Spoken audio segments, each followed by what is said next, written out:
people like me. You need people like me so you can point your fingers and say, that's the bad guy. That's the bad guy. That's the bad guy. That's the bad guy. That's the bad guy.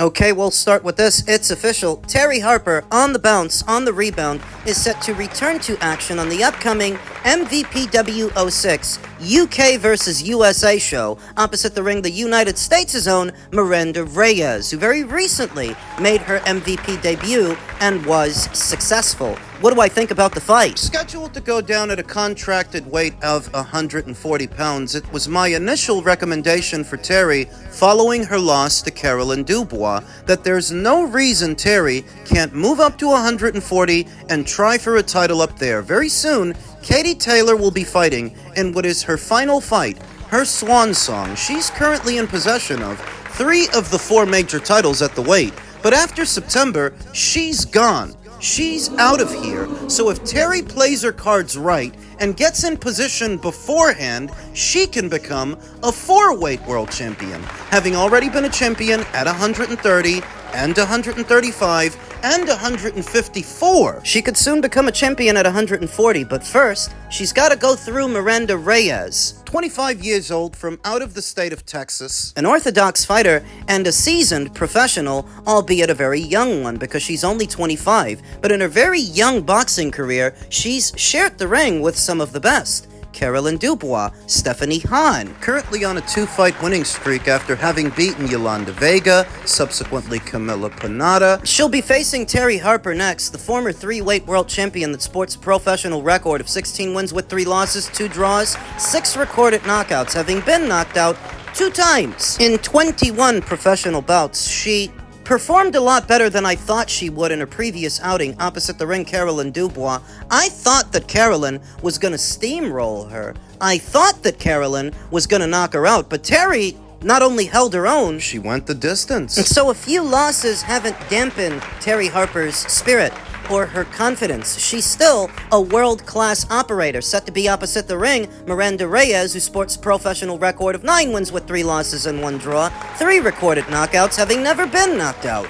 In 13 professional bouts, not as many fights as Terry Harper, nowhere near as much experience, but what few fights Miranda Reyes has had have been against quality operators. Yeah, she's a quality operator. You do have to compete at a certain level to beat Miranda Reyes. That's what her track record shows. The only ones that have beat her have been some really good fighters like Caroline Dubois and Stephanie Hahn. So does Terry Harper still compete at that level? Can she make it past Miranda Reyes? I believe that she can.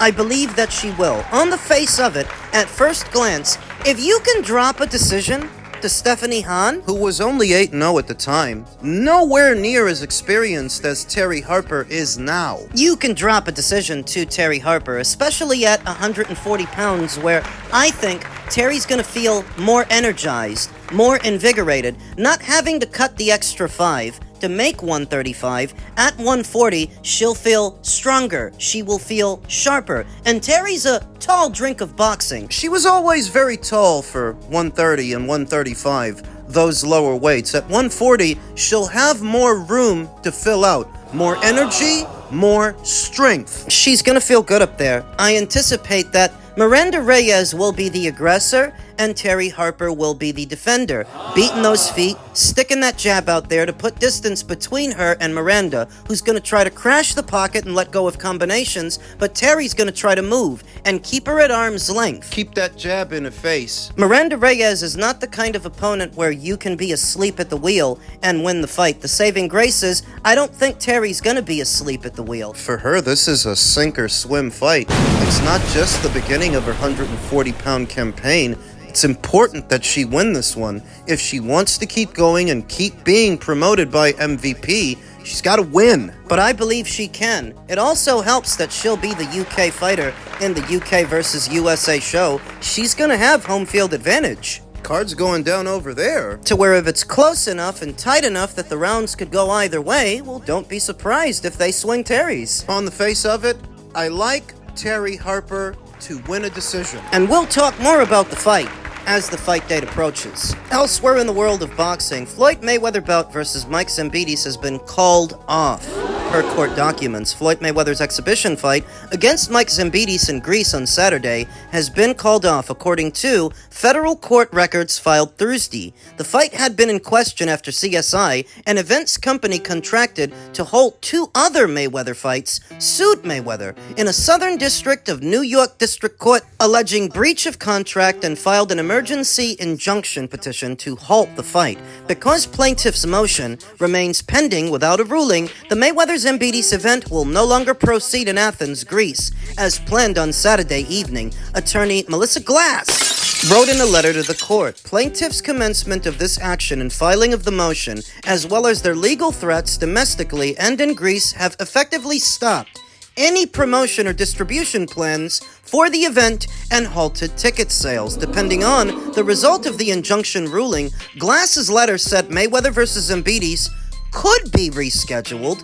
District Court Judge Vernon S. Broderick could still rule on the injunction. He said after the oral arguments Wednesday, he hoped to have a decision by Thursday. Prior legal filings in the case cited Ticketmaster stopping sales of tickets for the sixth-round exhibition in March. Initially, the exhibition was available on the DAZN platform for distribution as a pay-per-view, but you knew this fight was dead in the water as of yesterday because it wasn't there anymore. Prior legal filings in the case cited Ticketmaster stopping sales of tickets for the sixth-round exhibition in March. DAZN had been a potential broadcaster of the fight, but a court filing Thursday from promoter Ennis of Front Row said DAZN wanted to wait until the court made a decision before proceeding showing the fight. On Wednesday, Glass told the court there was no current broadcaster set up for the fight and thus no way to make money from it. No Ticketmaster, so no tickets to sell. No broadcaster, no distributor for the pay-per-view. No fucking coke! Wrong movie. Right, that was Usual Suspects. No money, no way to generate money. Glass wrote, the fluid situation on the ground in Athens and significant damage to the commercial viability of the event led to its cancellation. Ennis said in a supporting document that they had prepared to proceed with the fight had the legal matters been resolved sufficiently in advance of the event, but that it became no longer commercially or operationally feasible to proceed. Ennis claimed the fight cancellation has caused substantial practical, contractual, commercial, and reputational harm to Front Row and numerous third parties, and they are unable to quantify the amount after. Ennis alleged Front Row spent or committed around $7 million on the fight and has paid Mayweather $3 million, along with travel expenses for Mayweather's team. Additional deals could have made Mayweather at least $10 million off the Zambidis fight, according to the filing. Mayweather's manager, Walter Jordan, alleged in a court filing Mayweather spent $250,000 of his own money for his training camp for the Zambidis fight, and that money is not recoverable in the event of the fight's cancellation. If the court still decides to grant the injunction, Mayweather's attorneys asked for a $15 million bond from CSI. And the Zambidis exhibition is not the only one of Floyd Mayweather's events that has since been called off. According to veteran boxing scribe Dan Raphael, the Pacquiao fight is not happening in September. The lawyers said the date for Tyson exhibition is now set for September 12th if they work things out with Floyd. Pacquiao would be moved to January if that happens. Oh, he's gonna need money in January just as much as he needs it now, so they better reschedule if they know what's good for them. Twitter user who goes by the name Gorist Fump asked, what the hell was Floyd trying to do? Take the advances and not actually fight? Basically, replied Dan Raphael. If you're a little bit confused as to what happened with the Mike Zambidis fight, It's simple. CSI Fight Sports was supposed to be the one representing Floyd for that event. Then he goes ahead and involves a third party. And he wasn't supposed to do that. That's what's holding up the Zambidis fight, and in some ways, the Mike Tyson exhibition. If Floyd wants to be able to go through with any of these exhibitions, he's got to settle affairs with CSI Fight Sports. Why did he involve a third party? It's all a bit nebulous, but it looks a lot like Floyd was double dipping. He thought that by involving somebody else, someone other than CSI Fight Sports, he would get more money out of it. But as a result, it breached his agreement with CSI Fight Sports. So now, he really can't move. He can't do anything. No Mike Zambidis, no Mike Tyson, no Manny Pacquiao, no nothing. Until he settles affairs with CSI Fight Sports. And that's just as it pertains to the events that he was trying to put on. He's still in debt with a lot of people, including the IRS, for $7.2 million, with no ability to bring in money until they settle this matter. He fucked up. You know, the thing with Manny Pacquiao alone might have paid him out enough to clear his debt with the IRS and the other people who he shorted $200,000. The ones who have since sued him for giving them a bad check to the tune of 200 lodge. For a fucking watch. If you can believe that this guy is in the hole by this much, and he's still buying jewelry, $200,000 next to the name of Floyd Mayweather may not seem like a lot of money because of all the millions that he's amassed, but generally speaking, for writing a bad check For that dollar amount, you could do time. Oh yes, you could go to jail. And so the mythos of Floyd Mayweather's financial savvy crashes and burns.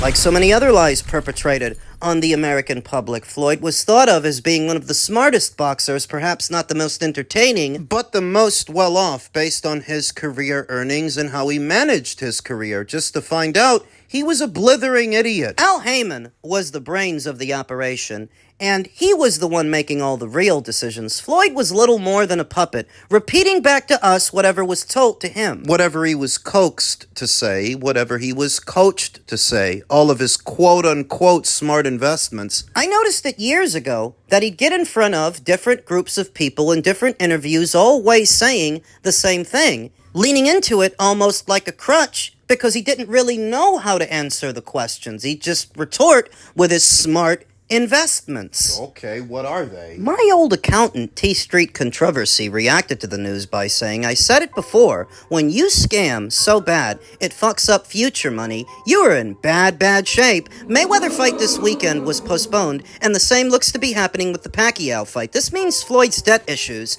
will only get worse, as it's heavily rumored that he took advances on all those fights. Even worse is that Floyd needs cash now. It's my money, and I need it now! He needs something. When it rains, it pours. That's what they say.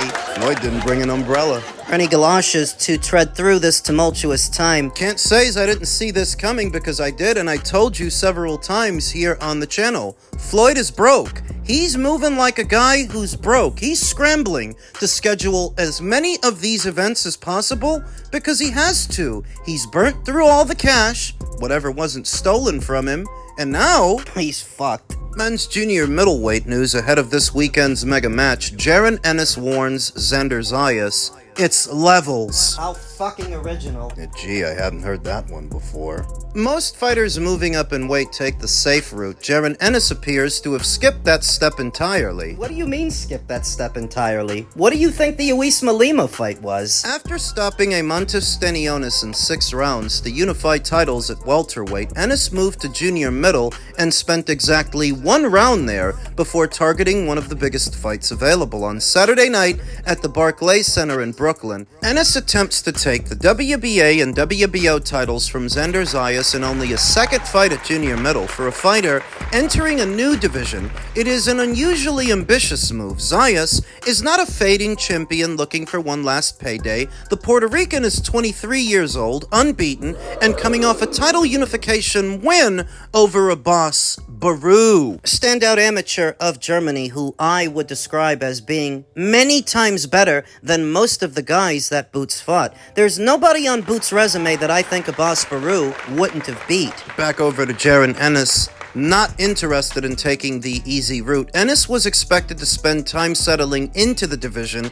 after leaving welterweight behind. Instead, the Philly star has gone directly after a unified champion. Ahead of the fight, Ennis has made it clear that he doesn't see Zayas as an equal. Whatever he thinks he does well, I do it better, said Boots. You cannot jab better than me. You are not faster than me. You are not slicker than me. You are not stronger than me. Your defense is not better than mine. Your footwork is not better than mine. It's levels! Both boys have been engaging in these sort of festivities, these pleasantries ahead of the fight. Jaron Ennis is supremely confident going in, or at least he sounds like he is, and so does Zayas, who's been trashing Boots' resume, made some valid points. One thing he said that caught my attention is, who was Jaron Ennis fighting at 23 years old? Because at 23 years old, Xander Zayas is already a unified champion, while Boots at that same age was having his fill of no-hopers and journeymen, gatekeepers. That what does it say about Boots that at close to 30, a 23-year-old will be the biggest fight of his career so far? But he wants to talk about levels. Ennis has won all 35 professional contests, stopping 31 opponents, and has spent years being mentioned alongside the best fighters in the sport. The criticism aimed at him was never about ability, it was whether the biggest fights would materialize. On Saturday, he gets the chance to answer that question. I disagree with the author of the article. I have regularly questioned Boots' ability because it's easy for a fighter to look his best against low-level competition. Boots has got 35 fights. Most of them were in the welterweight division. Except for the last one with Luis Malima. But I can't name 35 guys that Boots fought as a welterweight. I can't name 20 of them. I can't name 15 because most of these guys were club fighters and gatekeepers. And the guy's entire welterweight campaign reads like one big showcase fight. Was the matchmaking in his career about developing an elite level fighter or just making him look like one? Because that ain't the same thing. To the untrained eye, a developmental fight and a showcase fight might look the same depending on how they play out. But the difference between them is the intention. They're matching you against different kinds of fighters to see how you fare, how you develop. Whereas in a showcase fight, it's more about just making you look good than be good. A victory would make Boots a unified champion in a second division and immediately place him among the leading names at junior middle. I'm just excited to be fighting a guy that's got 2 belts, one of the top guys in the division, and I'm ready to shut everybody up, said Ennis. We'll see if he can. Those belts are coming back home to Philly. I'm the man in any division I fight in. I feel like I'm taking over boxing starting this Saturday, and you will hear the words and the move. He is a 5-1 favorite with the odds makers going into this weekend's fight, so that essentially means that the bookies and the fans alike have bought into the hype. Wouldn't be the first time that's happened. Sort of reminds me of Jeff Lacey before Joe Calzaghe beat the guy half to death. I mean, it's rare, but it happens, that this much hype has no basis in reality, and it is all unfounded. The truth always comes out. What Boots really is or isn't, we're gonna find out shortly. If he's levels above Xander Zayas, if he's really as good as they say he is, I'm excited.